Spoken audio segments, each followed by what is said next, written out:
அறிவோம். அனைவருக்கும் நமஸ்காரம். இப்பொழுது நாம முண்டக உபநிஷதம் பார்த்துக்கிட்டு இருக்கோம். இப்ப 2வது அத்தியாயம் பார்க்க போறோம். இப்ப 2வது அத்தியாயம் போகமும் துறவும் அப்படிங்கிற தலைப்புல தொடங்குது. அதாவது உலகம் சம்பந்தமான சாதாரண அறிவு, கடவுளை பற்றிய உயர் அறிவு அப்படிங்கிற 2 விஷயங்கள் நம்ம முந்தைய அத்தியாயத்துல பார்த்தோம். இப்ப சாதாரண அறிவின் துறைகள் எண்ணற்றவையாக இருக்கின்றன. அவற்றை வளர்ப்பதற்கு என்று எத்தனையோ எந்திரங்களும் மற்ற விஷயங்களும் நிறைய கல்வி திட்டைகளும் நவீன விஷயங்களும் நம்ம இடத்துல ஏற்படுத்தப்பட்டிருக்கின்றன. ஆனால் அன்று இருந்தவைகள் இப்படி இல்லை. அன்னைக்கு உலகியல் தேவை வாழ்க்கையெல்லாம் வேற மாதிரி இருந்தது. இன்றைய உலகியல் தேவை வாழ்க்கையெல்லாம் வேற மாதிரி இருக்கிறது. அப்ப அன்றைய நிலைகள் எல்லாம் வேற மாதிரி இருக்கும்போது அன்றைய கல்வி முறை எப்படின்னா யாகங்கள், வேள்விகள், சடங்குகள் அப்படிங்கிற மாதிரி நிறைய கர்ம காண்டத்தினுடைய அடிப்படையில சில விஷயங்கள் நடைமுறையில் இருந்தன. அப்புறம் இது மாதிரி உயர்கல்வி, உயர் அறிவை பெறக்கூடிய கல்வி முறைகளும் அந்த காலத்துல நடைமுறையில் இருந்தன. அப்ப அந்த அடிப்படையில் அந்த வித்தியைகள் நமக்கு நிறைய வந்தது. நிறைய வித்தியைகள் கற்றுக் கொடுக்கப்பட்டன அன்றைய காலத்துல. அப்ப அந்த வித்தியைகளுடைய நோக்கம் என்னன்னா செல்வ வளத்திற்காகவும் செயல்திறனுக்காகவும் பயன்பட்டன. அப்ப இந்த உலகில் சிறப்பாக வாழ வழி என்றால் இதுதான் வழி என்று இப்ப இந்த இனிமேல் வரக்கூடிய 2வது அத்தியாயம் தொடங்குகின்றது. இப்ப இந்த 2வது அத்தியாயத்தினுடைய நோக்கம் என்னன்னா ஒரு மனிதன் எப்படி சிறப்பாக வாழ முடியும், அதற்கான வித்தைகள் என்ன அப்படின்னு சொல்லுது. உபனிஷத் காலத்தில் சொல்லப்பட்ட விஷயமாக இது பார்க்கப்படுகிறது. அப்போ இந்த வித்தியைகள் கர்மங்கள் போன்றவற்றின் மூலம் வாழ்க்கை வளத்தை பெருக்கி நன்றாக வாழலாம் என்பதை 2வது அத்தியாயத்திலே 1 to 6 வரை உள்ள மந்திரங்கள் தெரிவிக்க இருக்கின்றன. அப்ப இந்த 2வது அத்தியாயத்திலே 1வது மந்திரத்திலிருந்து 6வது மந்திரம் வரைக்கும் சில கர்ம விஷயங்களை, அதாவது கர்ம காண்டத்தினுடைய விஷயங்களை பற்றி போதிக்கின்றன.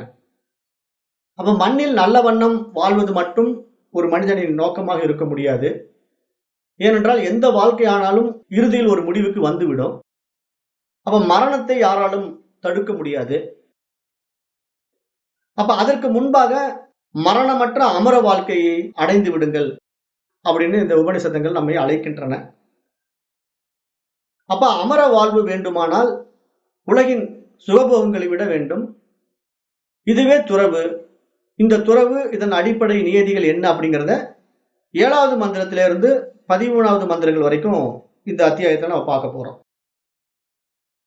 அப்ப இங்க உலக விஷயங்களை, உலக சுகபோகங்களை ஏன் விட வேண்டும் அப்படின்னு சாஸ்திரம் சொல்லுது அப்படின்னா, இப்ப இந்த உலகம், உலக விஷயங்கள் என்பது ஒரு தோற்ற மாயை தான். ஏனென்றால் வந்து போகின்ற விஷயமாகத்தான் பார்க்கப்படுகிறது.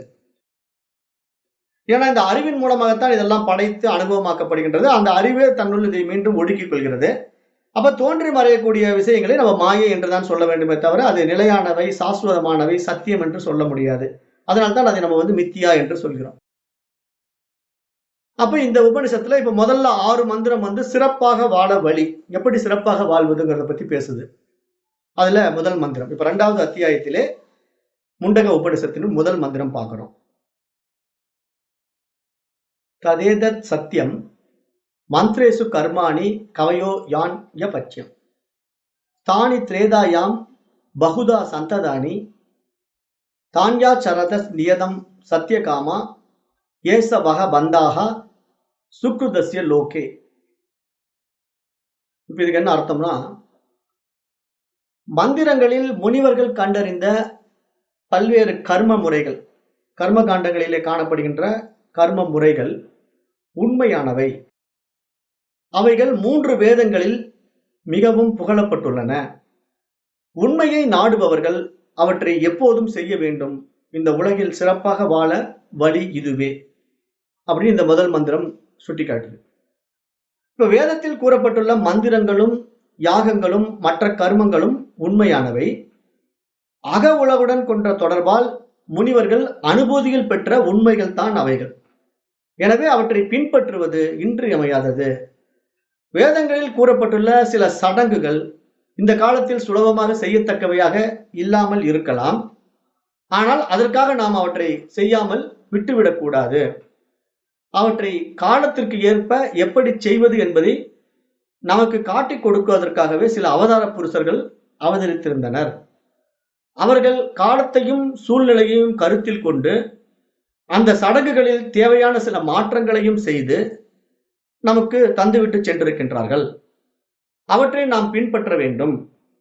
மந்திரங்கள், கர்மங்கள், யாக யக்னங்கள் போன்றவற்றின் துணையால் உலகில் ஒரு வளமான வாழ்க்கையை நாம் ஏற்படுத்திக் கொள்ள முடியும் என்பதே இந்த மந்திரத்தின் மூலமாக இதன் கருத்தை நாம் உட்கொள்ள வேண்டிய அவசியமாக இருக்கின்றது. அப்ப வேதத்தை பார்க்கின்ற பொழுது ரிக், யஜுர், சாம வேதங்கள் இங்கே 3 வேதங்களாக கூறப்பட்டுள்ளன. அதர்வண வேதம் காலத்தின் பிந்தியது என்று கருதப்படுகின்றது. அதாவது வேதம் முதல்ல 3 தான் இருந்தது. ரிக், யஜுர், சாமம். அதற்கு பிறகு அதில் சில மாற்றங்களை ஏற்படுத்தி அதர்வண வேதம் வெளிப்பட்டது. அது காலத்தில் பிந்தியது என்பதாக கூறப்படுகின்றன. அப்ப இங்க இந்த 2வது மந்திரம், இந்த முண்டக உபநிஷத்தினுடைய 2வது மந்திரம் யாகத்தை பத்தி பேசுது. யாகம் என்ற ஒரு விஷயத்தை பேசுது. அதையும் பார்ப்போம். யதா லேலாயத்தே யர்ச்சி ஸ்மித்தே ஹவ்யவாகனே ததா அஜ்யபாகவ் அந்தரேனோ அகூதி பிரதிபாதையேத். இங்க இந்த மந்திரம் என்ன சொல்றதுன்னா, ஜொலித்துக் கொண்டிருக்கின்ற அக்னியிலே தீச்சுவாலைகள் ஓங்கி எழும்போது 2 பக்கங்களுக்கு நடுவில் ஆகுதிகளை சமர்ப்பிக்க வேண்டும். யாகங்கள் வேத காலத்திலே முக்கிய வழிபாட்டு முறையாக நடைமுறையில் இருந்தன. மந்திரபூர்வமாக வளர்க்கப்பட்ட அக்னியிலே மந்திரபூர்வமாக அளிக்கப்படுகின்ற பொருட்கள் உரிய தேவர்களை அடையும் என்று நம்பப்பட்டது. ஜுவாலைகளுடன் நெருப்பு ஓங்கி எரியும் போது அதில் நெய், நைவேத்தியம் போன்ற ஆகுதி பொருட்களை இட வேண்டும். ஜுவாலைகள் அடங்கிய பிறகு எதையும் சமர்ப்பிக்க கூடாது. அப்ப ஆகுதிகளை எங்கே சமர்ப்பிப்பது அப்படின்னு பார்த்தா, ஓங்கி எரியும் அக்னியில் இடது மற்றும் வலது பாகங்களுக்கு நடுவில் சமர்ப்பிக்க வேண்டும். இது ஆவாவ ஸ்தானம் எனப்படுகிறது. அதாவது எப்படி நாம் இந்த யாகத்தை செய்ய வேண்டும் என்று ஒரு முறையை இங்கு சொல்லிக் கொடுக்குது இந்த மந்திரம். கர்மகாண்டத்திலே எப்படி யாகத்தை எப்படி வளர்க்க வேண்டும், அதுல ஆகுதிகளை எப்படி பொருட்களை போட வேண்டும் என்பதாக இந்த மந்திரம் சுட்டிக்காட்டு. அப்ப அதுல இந்த யாக முறையில அக்னிஹோத்திரம் அப்படின்னு ஒரு விஷயத்தை பத்தி பேசுது. அது 3வது மந்திரத்திலே வருது. 3வது மந்திரத்திலே அதையும் பார்த்துடுவோம். யஸ்யாக்னிஹோத்திரம் அதர்சம் அபௌர்ணமாசம் அசாதுர்மாஸ்யம் அனாக்ரயணம் அதிதி வர்ஜிதம் ச அகுதம் அவைச்வதேவம் அவிதினாகுதம் ஆசப்தமாம் சதஸ்ய லோகான் ஹினஸ்தி. இங்க என்ன சொல்றதுன்னா, அதாவது வைதீக கர்மங்களுக்கு மிக முக்கியமான விஷயங்களை பேசுது. அதாவது தர்சம், பூர்ணமாசம், சாதுர்மாசியம், அக்ரயணம், வைஸ்வதேவர் கர்மம் ஆகிய கர்மங்கள் இல்லாமலும், விருந்தினரை அழைக்காமலும், உரிய முறையில் அல்லாமலும் ஒருவன் அக்னிஹோத்திரம் செய்தால் அவனுக்கு 7 உலகங்களிலும் அழிவு தான் மிஞ்சுகிறது அப்படின்னு சொல்றது. அதாவது அக்னிஹோத்திரம் எப்படி செய்யப்பட வேண்டும், அந்த அக்னிஹோத்திரத்தினுடைய வைதிக முறை, அதாவது கர்மம் செய்ய வேண்டிய வைதிக முறை என்ன அப்படின்னு நீங்க சொல்லுது. அப்ப அந்த முறையை பார்க்கும்போது தர்சம் அமாவாசையில் மறுநாள் செய்ய வேண்டிய யாகம் அப்படின்னு அர்த்தம்.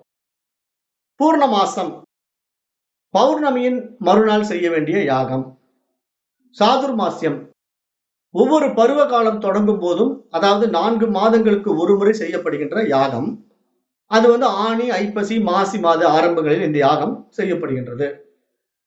ஆக்ரயணம் அறுவடை காலத்தில் செய்ய வேண்டிய யாகம். வைஸ்வதேவம் பறவை, மிருகம் முதலான உயிரினங்களுக்கு உணவளித்தல் இந்த யாகத்திலே ஒரு முக்கிய அங்கமாக பார்க்கப்படுகின்றது. அப்ப இந்த அக்னிஹோத்திரத்தை மேற்கண்ட யாகங்களுடன் நியதிகளுடன் செய்யாதவன் 7 உலகங்களில் அழிகின்றான் அப்படிங்கிறது. அப்ப இந்த அக்னிஹோத்திரம்ங்கிறத நம்ம எப்படி பண்ணணுங்கிற ஒரு நியதியை இந்த மந்திரம் சுட்டி காட்டுது. அப்போ இந்த மந்திரத்துல சொல்லப்பட்ட மாதிரி அக்னிஹோத்திரங்கள் நம்ம செய்யறோமா அப்படின்னா நிறைய பேர் செய்யறது கிடையாது. சும்மா ஒரு சின்ன ஒரு இதை 4 குச்சி வச்சு வீட்டுல ஒரு தட்டு மேல போட்டு அதை வளர்த்திட்டு சும்மா பிராணாயாமத்தை நாடி சுத்தி பண்ணிட்டு இதான் அக்னிஹோத்திரம் எழுந்து போயிடுறாங்க. ஏன்னா அவங்கவுங்க லைஃப்ல பிஸி ஷெட்யூல் இருக்காங்க. அப்ப இந்த மாதிரி நம்ம நம்ம ஸ்டைலுக்கு நம்ம அக்னி ஹோத்திரத்தை பண்றது பாவங்களைத்தான் சேர்க்கின்றது. அதனால 7 7 உலகங்களுக்கும் அவன் துயரத்தைத்தான் அடைகின்றான் அப்படின்னு இங்க இந்த மந்திரம் சுட்டிக்காட்டுது. அப்ப அதனால நம்ம ஒரு சில விஷயங்களை இந்த கர்ம காண்டத்துல தவறாக செய்யும் பொழுது, அதாவது நியதிகள் புரியாம செய்யும்போது, அதற்குண்டான தண்டனைகளையும் நம்ம அனுபவிக்க வேண்டிய வரும். அதுதான் இங்க கர்மா அப்படின்னு கர்மா தியரி பத்தி சாஸ்திரம் பேசுது. அப்ப அதனால இப்ப நம்ம இந்த மந்திரம் சொல்ல வருகிறத பார்க்கும்போது, அந்த 7 உலகங்கள் என்ன? பூலோகம், புவர்லோகம், அதாவது பூர்புவஸ்வ அப்படின்னு வருது இல்லையா? அது மாதிரி பூலோகம், புவர்லோகம், சொர்க்கலோகம், மகரலோகம், ஜனலோகம், தபலோகம், சத்தியலோகம் என்ற 7 உலகங்கள். அப்ப கர்மங்களை உரிய முறைப்படி செய்யும்போது, அந்தந்த கர்மங்களின் பலனாக இந்த உலகங்களில் வாழ்வதற்கான வாய்ப்பு கிடைக்கிறது. கர்மங்களை உரிய முறைப்படி செய்யாத போது, அவற்றில் வாழும் பேற்றை அவன் இழந்து விடுகின்றான் அப்படின்னு சொல்லுது இந்த மந்திரம். அப்போ அடுத்தது அக்னியுடைய 7 பண்புகளை பத்தி பேசுது. ஒரு அக்னியில 7 பண்புகள் இருக்கு அப்படிங்கிறது. அந்த யாக குண்டத்துல அக்னியுடைய செந்நாக்குகள் அப்படியே கனன்றெழுந்து ஓங்கி எரியும் காட்சி 1வது அத்தியாயத்திலே 2வது பாடலிலே நம்ம ஏற்கனவே சுட்டிக்காட்டப்பட்டது. அந்த அக்னியுடைய அழகு அங்கு கூறப்பட்டது. இப்ப இங்கும் அதை பத்தி சொல்றார். காளி கராளி ச மனோஜவாச்ச ஸ்லோகிதா யாச்ச சூதாம்ர வர்ணா ஸ்புலிங்கினி விஸ்வருசி சதேவி லேலாய மானா இதி சப்த ஜிக்வா. இங்க என்ன சொல்றாருன்னா, காளி கராளி மனோஜவா ஸ்லோகிதா சுதூம்ர வர்ணா ஸ்புலிங்கினி விஸ்வருசி ஆகிய 7 அக்னிகள், அதாவது அக்னியினுடைய 7 விதமான சுடர்கள், அந்த அக்னியிலிருந்து 7 வெளிப்படுகின்றன. அந்த 7னுடைய பெயர்களை தான் இங்க சுட்டி காட்டுறாங்க. அதாவது 7 நாக்குகள்னு சொல்லலாம். அக்னியுடைய 7 நாக்குகள், அக்னி கிட்ட இருந்து வெளிப்படக்கூடிய நாக்குகள் 7 விதமா இருக்கு. அந்த 7க்கு உண்டான பெயர்கள். அந்த 7 நாக்குகளும் அந்த நீங்க அக்னியில போடக்கூடிய ஆகுதிகளை எடுத்துக்கொள்கிறது. அதுதான் சாப்பிடுது. அதை எடுத்து உள்வாங்கிக் கொண்டு அது யார் யாருக்கு கொண்டு போய் சேர்க்கணுமோ அது அவங்களுக்கு கொண்டு போய் சேர்த்துடும். அப்படிதான் ஒரு ஐதீகம். அப்படிதான் ஒரு ஹோமங்களை யாகங்களை செய்து கொண்டிருக்கின்றோம். அப்ப அக்னியுடைய 7 பண்புகள்ல காளின்னா கருப்பு, கராளினா பயங்கரம், மனோஜவானா மனத்தை போல வேகமானது, சுலோகிதானா சிகப்பு, சதும்ர வர்ணா அப்படின்னா புகையுடன் கூடியது, ஸ்புலிங்கினி அப்படின்னா நெருப்பு பொறிகளுடன் கூடியது, விஸ்வருசி தேவினா அழகுடன் எங்கும் பரவுகின்ற ஒளி. அப்போ அந்த மாதிரி 7 விதமான நாக்குகளை கொண்ட அக்னி எழும்புகின்றது, யாக குண்டத்திலே எழும்புகின்றது அப்படிங்கிறது இந்த மந்திரம் சுட்டி காட்டுது. அப்ப கருப்பும் சிவப்புமாகிய நிறத்தில் புகையுடன் நெருப்பு பொறிகளுடன் பயங்கரமாக எழுந்து அழகுடன் ஓங்கி வளர்ந்து மனத்தை போல வேகமாக எங்கும் பரவக்கூடிய அக்னியின் அழகு இங்கு வர்ணிக்கப்படுகிறது, இந்த மந்திரத்திலே வர்ணிக்கப்படுகிறது. அதை பற்றி இந்த நூலாசிரியர் ஒரு குறிப்பு சொல்றார். இந்த அளவுக்கு வேத காலங்களில் அக்னி போற்றப்படுவதற்கு தக்க காரணங்கள் உண்டு. உலகில் விஞ்ஞானம் மற்றும் பொறியியல் அறிவு சாதாரணமான நிலையில் இருந்து திடீரென்று உச்சமடைந்து வளர்வதற்கு ஒரு காரணத்தை கூறுவார்கள். எப்போது வட்ட வடிவம் அல்லது சக்கரம் கண்டுபிடிக்கப்பட்டதோ அப்போதிலிருந்து விஞ்ஞானம் பெரு வளர்ச்சி அடைந்தது. அதை போலத்தான் வேத காலங்களில் அக்னி கூறப்பட்டது. அக்னி என்பதை புராதன மனிதன் முதலில் அறியாமல் தான் இருந்தான். அதன் பின்பு காட்டு தீயில் பலர் மாண்டு போனதை பார்த்து பயந்தான். காடுகள் அல்லாத மலைப்பகுதியில் சமவெளி பகுதியில் வசிக்க ஆரம்பித்தான். ஆதி மனிதனின் உணவுகள் என்பது சமைக்கப்படாத உணவுதான். இன்றைய ஆராய்ச்சியாளர்கள் புல்லால் அல்லது மரக்கறி உணவு சமைக்கப்படாமல் உண்பதே உடலுக்கு நல்லது என்று கூறுகிறார்கள். ஆனால் சுவை என்று பார்த்தால் சமைக்காத மரக்கறி உணவுகள் மற்றும் புலால் ஆகியவற்றையே ஆதி மனிதன் முதலில் உண்டான். அதன் பின் காட்டு தீ அணைந்தவுடன் அங்கு செத்து கிடந்த மிருகங்களின் மாமிசத்தை உண்கையில் அவை சமைக்கப்பட்டு மிக பக்குவமான சுவையுடன் இருப்பதை கண்டான். அதன் மூலம் அக்னியின் பயனை உணர்ந்தான். அதன் பிறகு காட்டு தீ உண்டாக்கும் போது அதை பிடித்து அதை சேமிக்க பழகினான். ஏதேனும் ஒரு இடத்தில் அக்னி இருந்து கொண்டே இருக்கும். அதன் பின்னரே சிக்கி முக்கி கல்லை கொண்டு அந்த அக்னியை கண்டுபிடித்தான். அதன் மூலம் நெருப்பை உருவாக்க கற்றுக்கொண்டான். அதன் பின்னர் அவன் அறிவு முன்னேற முன்னேற அக்னியும் சூரியனும் ஒன்று என்பதை உணர்ந்தான். அக்னியையே கடவுளாக பண்டைய மனிதர்கள் பல நாடுகளில் வணங்கினார்கள். அதன்படியே நம் நாட்டு வேதகால மனிதர்கள் அக்னியின் மூலம் யாகங்கள் வளர்ப்பதை கற்றுணர்ந்தனர். அதன்படி அரணிக்கட்டையை கடைந்து யாகத்தீயை உருவாக்கி யாகங்கள் செய்தனர். அக்னியானது பிரபஞ்சத்தில் உள்ள எதையும் தூய்மைப்படுத்த வல்லது அப்படின்னு இந்த நூலாசிரியர் தன்னுடைய கருத்தை இங்கு பகிர்ந்து கொள்கிறார். அப்ப இப்ப நம்ம இந்த வேத காலத்தை பார்க்கும்போது ஆதி மனிதனை பற்றியும் நாம் தெரிந்து கொண்டு பார்த்துட்டு இருக்கிறோம். அப்ப ஆதி மனிதன் என்பவன் நெருப்பையே பார்க்காம இருந்திருக்கிறான். அப்போ இந்த இயற்கையின் சீற்றங்கள்ல ஒரு மூங்கில் மரம் இன்னொரு மூங்கில் மரம் உரசும் போது நெருப்பு பற்றி அது காட்டு தீயாக பரவி, அப்ப அந்த நெருப்பின் மூலமா தான் நெருப்புன்னா என்னன்னு அவன் தெரிஞ்சுக்கிறான். அப்போ அந்த நெருப்புல தான் அவன் இந்த இயற்கையான சமைத்த உணவுகளை சாப்பிட பழகிக்கிட்டான். ஏன்னா மிருகங்கள்லாம் அதில் செத்து கிடக்கும்போது, நெருப்புல கருகி கிடக்கும்போது அதனுடைய மாமிசங்களை சாப்பிடும்போது தான் இப்படியும் சமைத்து சாப்பிடலாம் என்பதை தெரிந்து கொண்டான். அப்ப அதனால அவன் சிக்கிமுக்கி கல்லை வைத்து அந்த அக்னியை எல்லாம் உண்டாக்கி கொண்டான் என்று நம்ம நடைமுறை வரலாற்றுல பார்க்கிறோம். அப்ப இதெல்லாம் நம்ம பார்த்துக்கிட்டே வரும்போது இங்க மனிதனுடைய முன்னேற்றத்தையும் நம்ம பார்க்கிறோம். அறிவு விஞ்ஞான வளர்ச்சியை நம்ம பார்க்கிறோம். இப்ப இன்றைக்கு நம்ம எந்த அளவுக்கு முன்னேறி இருக்கிறோம்ங்கிறது நம்ம பார்க்கிறோம். அப்ப இந்த முன்னேற்றத்துக்கெல்லாம் எது அடிப்படையாக இருக்கிறதுன்னு நம்ம பார்க்கிறோம். அந்த அடிப்படையை தான் இங்க நான் மீண்டும் மீண்டும் சுட்டி காட்டுற விஷயம் என்னவா இருக்குதுன்னா, அது அறிவினுடைய பரிணாமம் தான் அப்படின்னு புரிந்து கொள்ள வேண்டும். அப்ப அறிவு தன்னுடைய பரிணாமத்திலே எப்படியெல்லாம் முன்னேறி மனிதன் மூலமாக எப்படி தன்னை வெளிப்படுத்திக் கொண்டிருக்கின்றதுங்கிறது நம்ம பார்த்து தெரிஞ்சு கொள்ள முடியுது. அப்ப இந்த யாகங்களை செய்வதற்காக மனிதன் கற்றுக்கொண்டான். அப்படி கற்றுக்கொண்ட பிறகு அந்த யாகங்களின் மூலமாக போகங்கள் எப்படி அனுபவிக்கிறதுன்னு பார்க்கலாம். அப்ப அடுத்தது இதுலயே 5வது மந்திரம். ஏதேசு யச்சரதே பிரஜாமானேசு யதா காலம் சாகுதயோ யாததாயன் தம் நயந்தேதா சூரியஸ்ய ரத்மயோ யத்ர தேவானாம் பதிரேகோ அதிவாசகா. இந்த மந்திரம் 5வது மந்திரம் 2வது அத்தியாயத்தில் 5வது மந்திரம் என்ன சொல்லுதுன்னா, ஒளிர்கின்ற இந்த அக்னி நாக்குகளில் உரிய வேளையிலே ஆகுதிகளை அளித்து யார் கர்மங்கள் செய்கிறானோ அவனை அந்த ஆகுதிகள் சூரியனின் கிரகணங்கள் போல ஒன்றேயான தேவர்களின் தலைவர்கள் வசிக்கின்ற இடத்திற்கு கொண்டு செல்கின்றன. அப்ப என்ன சொல்லுதுன்னா, இப்ப தேவர்களின் தலைவன் யாரு? இந்திரன். அப்ப பல்வேறு உலகங்களுக்கு செல்வதற்கான யாகங்கள் இந்திரனையும் வருணன் போன்ற மற்ற தேவர்களையும் உத்தேசித்துத்தான் செய்யப்படுகின்றன. இப்ப குறிப்பிட்ட தேவர்களுக்கு குறிப்பிட்ட அக்னி அதன் நாக்குகளில் ஆகுதி பொருட்களை எடுத்துக்கொண்டு அதன் மூலமாக அந்தந்த தேவதைகளை கொண்டு போய் சேர்க்க வேண்டிய ஒரு நியதி இருக்கின்றது. அப்ப யாகங்களில் சமர்ப்பிக்கப்படுபவற்றை அக்னி தேவன் அந்தந்த தேவர்களிடம் கொண்டு போய் சேர்க்கிறான். இதனாலேயே அக்னி தேவன் புரோகிதன் எனப்படுகின்றான். அப்ப இது மாதிரி பல இடங்களுக்கு கொண்டு போய் அவன் சேர்ப்பதனால அவன் புரோகிதன் என்று அழைக்கப்படுகின்றான். இது ரிக்வேதத்திலையும் சொல்லப்படுது. அக்னிம் ஈலே புரோகிதம் அப்படின்னு சொல்லிட்டு ரிக்வேதத்துல முதல் அத்தியாயத்துல முதல் பாடல்லையே அது முதலாவது செயலாக குறிப்பிடப்பட்டிருக்கின்றன. அது அக்னிம் ஈலே புரோகிதம் அப்படிங்கிற ஒரு வார்த்தை சமஸ்கிருதத்துல சொல்லப்பட்டிருக்கு. அப்ப சூரியனின் கிரகணங்கள் போல என்றது இந்த மந்திரம். மழை பொழிவதற்கு காரணமாக சூரியன் இருக்கின்றான். அந்த சூரியனுடைய சூட்டினாலே கடல் நீர் ஆவியாகி மேலே சென்று மேகமாகி மழையை பொழிகின்றது. கடல் நீரை அப்படியே அவன் மேலே கொண்டு செல்வதில்லை. தனது கிரகணங்கள் மூலம் நீரை ஆவியாக்கி மேலே கொண்டு செல்கின்றான்.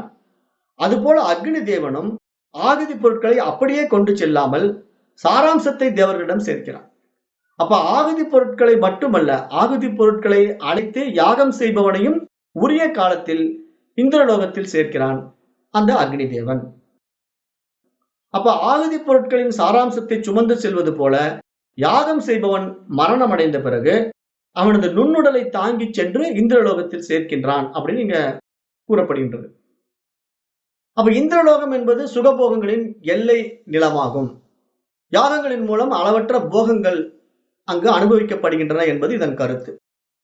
அப்ப நான் இதை பத்தி ஏற்கனவே உங்களுக்கு கடந்த பாடங்கள் எல்லாம் எடுக்கும்போது சொல்லியிருக்கேன். இப்ப இந்திரலோகம் சொர்க்கலோகம் அப்படிங்கிற ஒரு விஷயம் எங்கேயோ இருக்குது. அதனால இந்த யாகமெல்லாம் நான் பண்ணிட்டு அப்படியே இந்த உடம்பு விட்ட பிறகு நான் எங்கேயோ போய் மேல் உலகத்துல அந்த 7 உலகத்துல மேல் உலகத்துல எங்கேயோ சொர்க்கலோகத்துல போய் அனுபவிக்கிறேன்னு கற்பனையெல்லாம் பண்ணிக்காதீங்க. அடுத்த உடம்பு எடுக்கும்போது இதே பூலோகத்துல அமெரிக்கா, சிங்கப்பூர், மலேசியாங்கிற இடத்துல பிறந்துட்டு அங்க ஆட்டம் பாட்டம் கொண்டாட்டமாக நீங்க வாழ்வீங்க. அதுதான் இங்கே சொர்க்கலோகம். ஏன்னா இங்க சொர்க்கம், நரகம் என்பது நம்மிடத்திலேயே இந்த பூலோகத்திலேயே தான் இருக்கிறதே தவிர, வேற எங்கேயோ இருக்குதுங்கிற மாரி எல்லாம் கற்பனை பண்ணிக் கொள்ளாதீர்கள்ங்கிறதை நானு கடந்த பாடத்திலேயே உங்களுக்கு சுட்டிக்காட்டினேன். அதனால நம்ம பொதுப்படையாக இந்த மாரி உபநிஷதங்கள், வேதங்கள் எல்லாம் படிக்கும்போது, உடனே நம்ம ஒரு கற்பனை உலகத்துக்கு போயிடுறோம். அதுதான் நம்மகிட்ட இருக்கிற பிரச்சனை. இது வந்து இப்ப இன்றைய மனிதர்களுக்கு மட்டும் இல்ல, அன்றைய மனிதர்களிடத்திலேயும் இந்த கற்பனை அம்சங்கள்லாம் இருந்ததுனால தான், உரையாசிரியர்கள் கூட எடுத்து சொல்லும்போது நெறைய கற்பனையான விஷயங்கள நமக்கு சொல்லி நம்மள குழப்பி விட்டுட்டாங்க. அப்ப அதனால தான் நம்ம நெறைய குழப்பத்துக்கும் ஆளாகி, நம்ம வந்து தப்பு தப்பா நெறைய விஷயங்கள செய்து கொண்டிருக்கின்றோம். ஆனா இங்க தெளிந்த புரிதல் வரும்போது, அது உண்மை என்னங்கிறது நமக்கு புரிய வரும். ஏன்னா, இதை சரியான மகான்கள், யோகிகள் வந்து விளக்க உரை எழுதும்போது தவறு செய்ய மாட்டார்கள். ஆனா மற்றவர்கள் மொழி மாற்றம் செய்யக்கூடிய மொழிபெயர்ப்பாளர்கள் வந்து தவறு செய்து விடுவார்கள். ஏன்னா அவங்க வந்து அவங்க கண்ணோட்டத்துல அத மொழிபெயர்த்து விடுவார்கள். அப்ப வந்து இந்திரலோகம்னு ஒரு லோகம் இருப்பதாக அவங்க கற்பனை செய்து கொண்டு, உடனே அந்த லோகத்துல போய் சுகபோகமா வாழலாம். ரம்பா, ஊர்வசி கூடலாம் டான்ஸ் ஆடலாம். அப்படிங்கிற மாரிலாம் எழுதி வச்சுருவாங்க. அப்ப அதெல்லாம் நம்ம புரியாம தப்பு செய்ற மாரி மாறிடுங்கிறதுனால, நம்ம கரெக்ட்டா அத புரிந்து கொண்டு பயணம் பண்ணணுங்கிறத இங்க சுட்டிக்காட்டுறேன். அப்ப இந்த மந்திரத்துல, இந்த 5வது மந்திரத்துல சொல்லப்படுற அடிப்படையில, இந்து மக்கள் மரணமடைய நேர்கையில் அவர்களுடைய பூத உடல் எரிக்கப்படுகிறது. சிலர் வந்து புதைக்கப்படுவதும் உண்டு. அந்த பூத உடல் சிதையில் வைக்கப்பட்டு எரியூட்டப்படுகிறது. அது அக்னிக்கு ஆகுதியாக சமர்ப்பிக்கப்படுகிறது.